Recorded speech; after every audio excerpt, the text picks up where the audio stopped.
चलिए, I hope सब आ गए हैं। अपने अपने कमर की पेटी बांध लीजिए, अपनी कॉपी किताबों को अपने सामने रख लीजिए ताकि जो भी चीज़ आपको समझ में आए आप उसे वीडियो को पॉज करके साथ ही साथ अपनी कॉपी में लिखते जाएं, समझते जाएं, पढ़ते जाएं, क्योंकि यहाँ गीता ई स्कूल के चैनल पर मैं आपकी मेंटोर आपके साथ बनी हुई हूँ। और जिन लोगों ने भी अभी तक हमारे चैनल को लाइक सब्सक्राइब नहीं किया है प्लीज़ कर लीजिए ताकि हम और आपका हमारा और आपका जो साथ है वो आगे भी ऐसे ही बना रहे।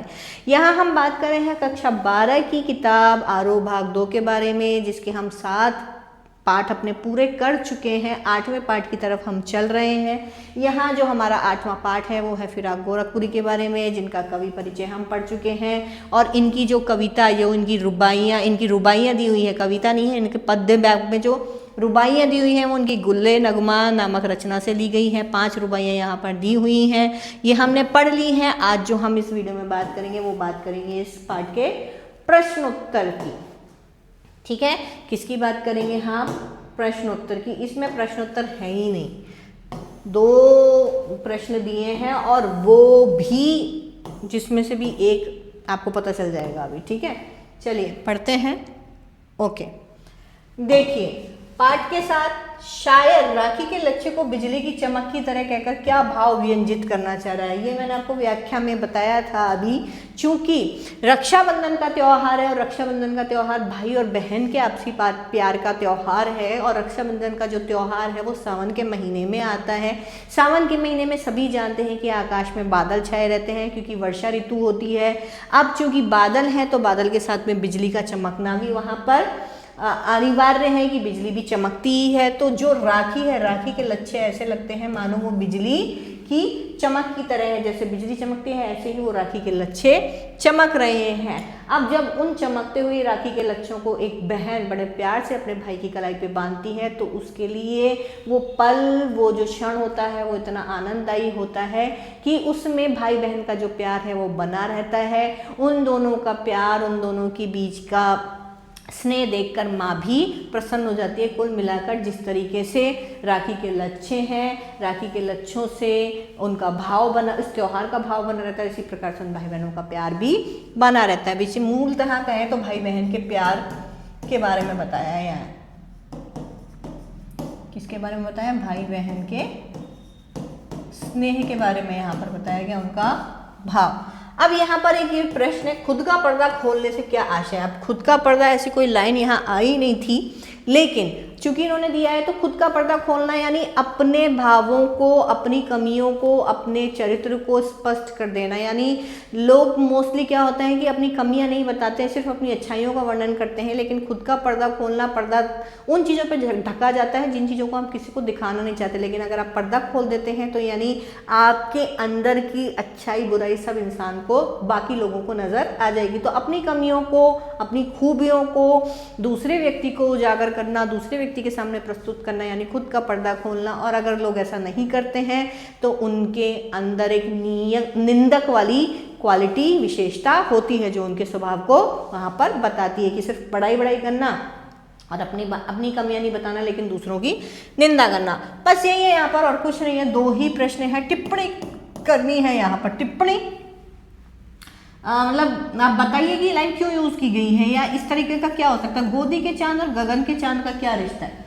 गोदी का चांद कौन होगा? माँ का बच्चा। माँ के लिए, हर माँ के लिए उसका बच्चा उसके लिए चांद का टुकड़ा है। वो अपने बच्चे के लिए सब कुछ कर सकती है, उसे नहलाना, धुलाना, उठाना, बिठाना, उसके दिन रात के सारे काम माँ करती है। ठीक है, करती थी। अब तो बहुत सी मम्मियाँ जॉब पे जाती हैं तो ये सब चीज़ें कहीं हद तक उनसे छूट जाती हैं। लेकिन माएँ अपने बच्चों के लिए हर वो काम करती हैं, उसे खाना खिलाना, बहला बहला के कहानियाँ सुनाना, उसकी ज़िद को पूरा करना, उसके साथ खेलना, वो जब सो रहा है तब काम कर लेना, उसके उठते उठना सारा समय उसके नाम कर देना, उसको बहलाना फुसलाना, मतलब हर काम जो माँ अपने बच्चे के लिए करती है। क्योंकि उसके लिए उसका जो बच्चा होता है वो उसके लिए चांद के टुकड़े के समान होता है, चांद ही होता है। और जिस तरह, और गगन का चांद तो आप सबको मालूम है, ठीक है, चंद्रमा। चंद्रमा गगन का चांद, तो जिस तरह से चंद्रमा गगन का चांद हमारी आँखों को सुकून देता है, उसी प्रकार से गोदी का चांद यानी एक माँ का बच्चा उसको भी सुकून, उसको भी राहत देता है। जिस तरह से गगन के चांद को देखकर एक बच्चा खुश होता है, उसी तरह से गोदी के चांद अपने बच्चे को देखकर माँ खुश होती है। ठीक है, समझ में आ गया? बस ये टिप्पणी है यहाँ पर। सावन की घटाएं और रक्षाबंधन का पर्व, ये तो अभी अभी समझाया मैंने आपको। ठीक है, यही वही सेम ऊपर वाला है। रक्षाबंधन का पर्व कब आता है, क्यों आता है, और उसमें घटाएं होती हैं, बिजली चमकती है। अब बिजली चमकती है तो बिजली की चमक ऐसा लगता है मानो राखी के तारों में उतर आई है, और वो राखी के तार जब एक बहन अपनी भाई की कलाई पे बांधती है तो उन दोनों का जो परस्पर सौहार्द भरा जो व्यवहार है, जो उनका प्रेम है, वो ऐसा लगता है मानो उसने बिजली के तार से आपस में अपने एक दूसरे के रिश्ते को बांध दिया है और मजबूत कर दिया है। ठीक है, और वो चमक रहा है एक दूसरे के प्रति प्रेम से।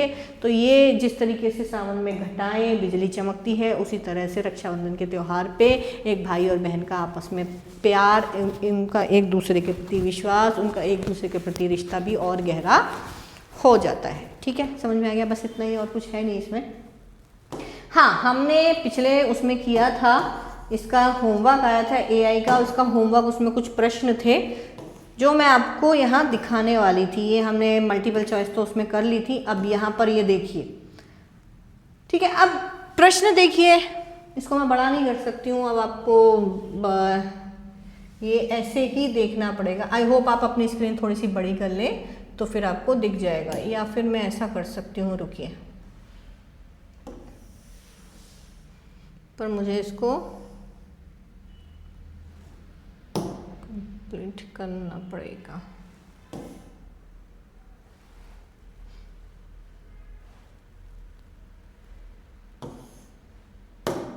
तीन ले लेते हैं, ये तीन ही डिस्कस कर लेते हैं। चलो, ओके, ठीक है।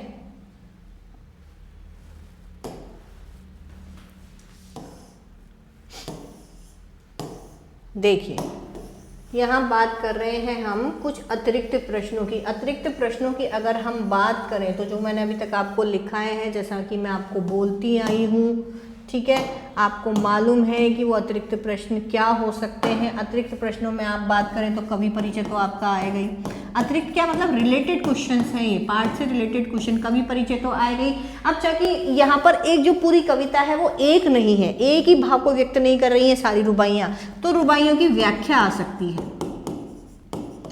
रुबाइयों की व्याख्या आपके सामने आ सकती है, या फिर किसी एक पंक्ति का अर्थ स्पष्ट करने के लिए आ सकता है। एक पंक्ति का अर्थ, एक पंक्ति आपको दे देंगे, बताइए इससे क्या मतलब है, तो पूरी रुबाई की ही मतलब आपको वहाँ पर पूरी रुबाई के संदर्भ में आपको उस पंक्ति को वहाँ पर समझाना पड़ेगा। तो ये जो तीन प्रश्न हैं ये तो इसमें से बनते ही हैं। अब यहाँ पर एक मतलब एडिशनल प्रश्न है जो मैं आपको बता देती हूँ, देखिए।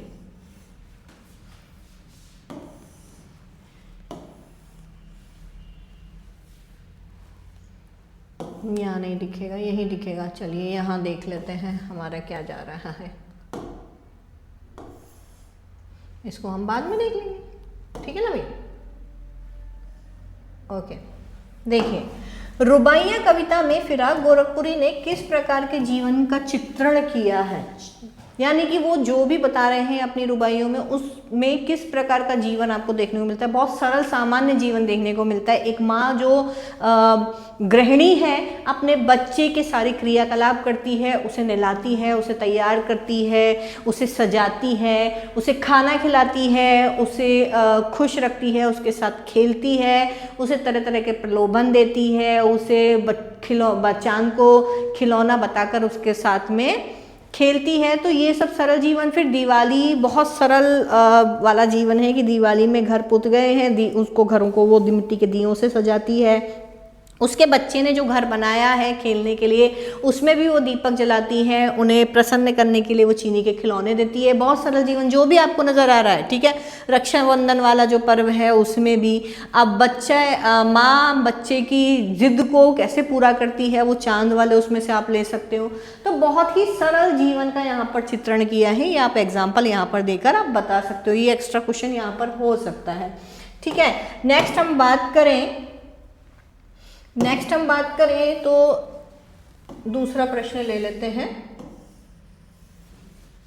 ठीक है, एक प्रश्न ये हो गया हमारा, यहाँ रख देती हूँ, चलो इसके पास। ओके, नेक्स्ट प्रश्न की अगर हम बात करें तो अब ये भी कुछ हद तक उसी तरीके का है कि रुबाइयों में, फिराक गोरखपुरी की रुबाइयों में चित्रित माँ का चरित्र भारतीय माँ की किन विशेषताओं को दर्शाता है? विशेषताएं कौन सी? कि वो अपने बच्चे को क्या कर रही है, गोद में लेके खिला रही है, उसे प्रसन्न रख रही है, उसके साथ में खेलने का प्रयास कर रही है, उसे कहानियाँ सुनाती है, उसे लोरी सुनाती है, उसे चंद्रमा को दिखाती है ताकि बच्चा खुश हो सके, उसे तरीके से अलग अलग तरीके से दुलार करती है, उसे कभी गोदी में लेके हिलाती है, कभी ऊपर उछालकर उसका मनोरंजन करती है, अपने बच्चे के चेहरे पर वो हंसी का भाव देखकर खुश होती है। ठीक है, नेक्स्ट में क्या है, वो अपने छोटे बच्चे को अपने हाथों से नहलाती है, धीरे धीरे पानी डालकर उसे स्वच्छ पानी डालकर उसे नहलाती है, उसके बालों में कंघी करती है, उसे सजाती है, उसे कपड़े पहनाती है और उससे ढेर सारी बातें करती है। दिवाली की बात करें तो माँ का चित्रण आपने किया है, माँ उन्हें खिलौने देकर, चीनी के खिलौने देकर खुश करती है, उनके बने हुए घरों में दीपक जलाती है ताकि बच्चा भी खुश होता है, अपने माँ से आत्मीयता का अनुभव करता है, जुड़े हुए मतलब जुड़ाव महसूस करता है बच्चा।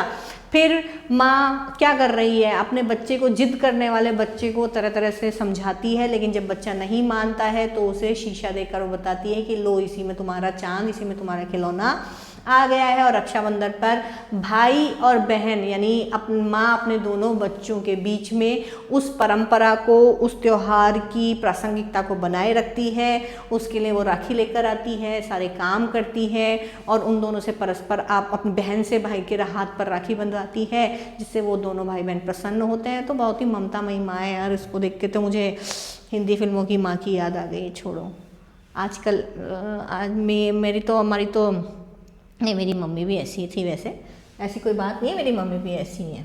ठीक है, ऐसी मम्मियाँ होती हैं आजकल की रीलों पे मत चले जाना तुम लोग। ठीक है, मम्मियाँ जो दिख रही है ना ताबड़तोड़ चांटे बजाने वाली, वो मम्मियाँ अलग हैं, ये मम्मियाँ अलग हैं। ये भी चांटे बजाती थी, ऐसी बात नहीं है, लेकिन हाँ, काम कौन करेगा? मम्मी ही काम करेगी भैया, माई काम आती है। तो भूल मत जाना इन चीज़ों को, रीलों के चक्कर में मत पड़ जाना आप लोग। ठीक है, अब एक और यहाँ पर प्रश्न है जो बन रहा है भाई, वैसे आप चित्रण करोगे ना तो सबसे मोस्ट ऑफ एक जैसे दिखेगा। देखो, माँ बच्चे को चांद दिखाकर कैसे बहलाती है, इसमें माँ के वात्सल्य भाव की व्याख्या करनी है आपको।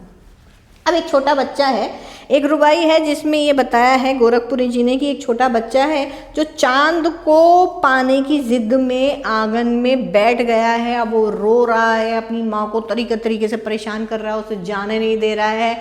जब तक वो उसे चांद नहीं दे देगी तब तक वो कहता है कि मैं यहाँ से नहीं उठूँगा। वो जिद पे आ गया है, रोए जा रहा है, जिद करे जा रहा है। कई तरीके से माँ उसे बहलाती है, कई तरीके से माँ दूसरे प्रलोभन देने का प्रयास करती है, सब करते हैं। आप चित्र खींच के देखना उसका मन में, तो माँ क्या करेगी, ये करेगी, सब तरीके से उसे बहलाने का प्रयास करेगी। लेकिन वो छोटा बच्चा है, वो नहीं समझ रहा है उस तार्किकता को, वो नहीं समझता है कि चांद वहां से यहाँ नहीं आ सकता है, वो इन चीज़ों को नहीं जानता, उससे तो वो चाहिए। ठीक है, ऐसा नहीं होता तो हमारे हनुमान जी को जब भूख लगती तो वो सूरज को निकलने नहीं चले जाते, उन्हें भूख लग रही थी, चले गए।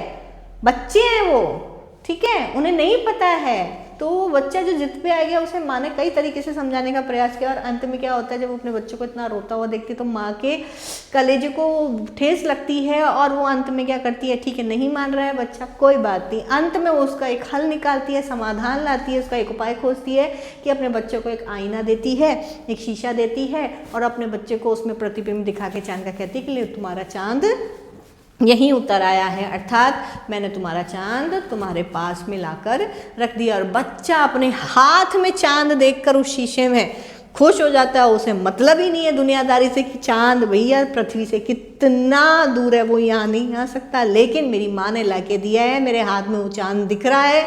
ठीक है, और बच्चा इसी में खुश हो जाता है। तो माँ और बच्चे का बस यही सरल प्रेम है। कुछ ये एक्स्ट्रा क्वेश्चंस थे जो आप कर सकते हैं।